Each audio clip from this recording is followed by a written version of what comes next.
ধর্ষণ হয়েছে, বসত ভিটা লুটপাট হয়েছে, কোনোটিরই বিচার আমরা পাইনি। আর এই বিচারহীনতার সংস্কৃতির কারণে অপরাধীরা বারবার পার পেয়ে যাচ্ছে। নতুন করে এমন কর্মকাণ্ড ঘটানোর জন্য তারা উৎসাহিত হচ্ছে। সরকার, রাষ্ট্র, প্রশাসন তারা প্রত্যেকেই ব্যর্থ। শুধুমাত্র যদি আগস্ট মাসের কথা বলি, আমরা 2026 সালের আগস্ট মাসের কথাই যদি বলি, এখন পর্যন্ত 74টার উপরে সনাতনী সম্প্রদায়ের উপরে নির্যাতনের ঘটনা ঘটেছে। একটিরও আমরা দৃষ্টান্তমূলক শাস্তি তো দূরের কথা, সরকার, প্রশাসন কিংবা রাষ্ট্রের পক্ষ থেকে কোনো বিবৃতি আমরা দেখিনি। গত কয়েকদিন আগে রংপুরের যে ঘটনাটি ঘটলো, যে চাঞ্চল্যকর খুনের ঘটনা ঘটলো, রংপুর জেলা স্কুলের অবসরপ্রাপ্ত শিক্ষক গণপতি চক্রবর্তী নিজ বাসায় সপরিবারে নৃশংসভাবে খুন হলো। একজন মানুষের সবচেয়ে নিরাপদ স্থান তার বাসস্থান, তার বাড়ি, সেখানেও আজ সনাতনী সম্প্রদায়েরা নিরাপদে নেই। প্রতিটি সনাতনী শঙ্কার মধ্যে রয়েছে, জীবনের নিরাপত্তার হীনতার মধ্যে রয়েছে। আমি নিজেও জানি না এখান থেকে আমি নিরাপদে আমার ঘরে ফিরতে পারবো কিনা।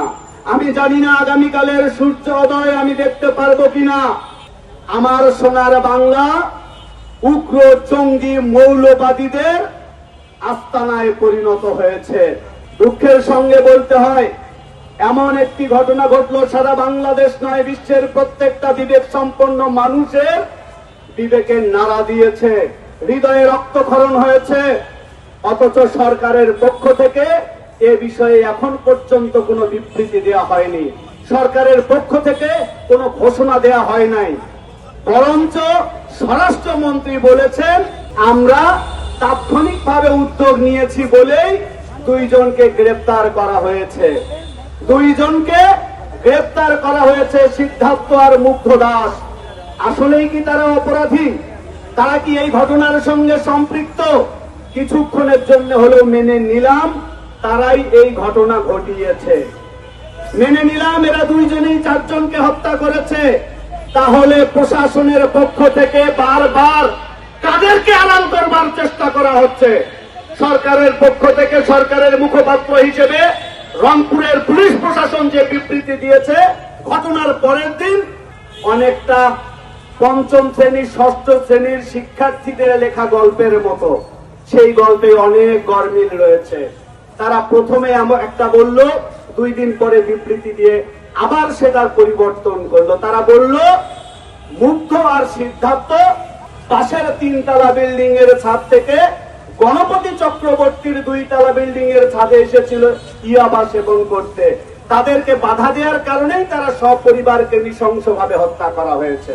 যদি মুগ্ধ সিদ্ধার্থই হত্যা করে থাকে এবং প্রশাসন বলেছে আবার তারা ছাদ টপকে চলে গেছে পরের দিন শুক্রবার জুম্মার নামাজের সময়, যখন সবাই নামাজ নিয়ে ব্যস্ত ছিল সেই সময়, তাহলে পুলিশ তাদেরকে কিভাবে চিহ্নিত করলো যে এরাই?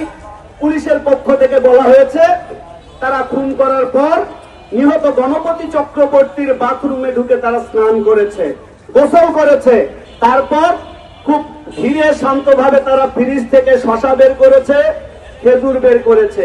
সেই শসার খোসা আর খেজুরের বীজ দেখেই নাকি তারা অপরাধীদের চিহ্নিত করেছে। আপনারা সেই শসা কিংবা খেজুরের বীজ যেটা অপরাধীরা মুখে নিয়েছিল, এত দ্রুততম সময়ের মধ্যে সেই রিপোর্ট আপনারা পেয়ে গেলেন, এত দ্রুততম সময়ের মধ্যেই রিপোর্ট পেয়ে গেলেন। আপনাদের অভিনন্দন, আপনার দ্রুততম সময়ের মধ্যে কিছু একটা স্ক্রিপ্ট উপস্থাপন করতে পেরেছেন, জাতিকে, সনাতনী সম্প্রদায়কে ভুল পথে পরিচালিত করবার জন্য, যাতে করে কোনো অবস্থাতেই এই চাঞ্চল্যকর হত্যা মামলাটি নিয়ে কোন রকম আন্দোলন না হয়।